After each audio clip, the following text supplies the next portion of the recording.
জানো, একটা মিমি আমাকে কালো বললো, আমি কালো। ও বাবা, আমার গপুকে কালো বলেছে? আচ্ছা দাঁড়াও, এক্ষুনি এমন একটা প্যাক বানিয়ে দেবো না, আমার গপু এক্ষুনি চকচকে হয়ে যাবে। কি নেব দাঁড়াও বলছি। একটু টক দইয়ের সাথে অভয়া পাউডার মিক্স করে তার সাথে গোলাপ জল পাইল করে তোমার গায়ে এক্ষুনি লাগিয়ে দেবো। এবার দেখি কে আমার গপুকে কালো বলে। হ্যাঁ, হুম, এটা মাখলে আমাকে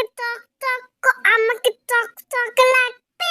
হ্যাঁ, টকটকে হয়ে যাবো আমি। হ্যাঁ গো বাবা, এক্ষুনি দেখো চকচকে হয়ে যাবে। এ বাবা, তুমি তো আমাকে পুরো ভূতের মতো করে দিচ্ছ। ই ঠান্ডা ঠান্ডা জল। ও বাবা, আমি টকটকে হয়ে গেছি।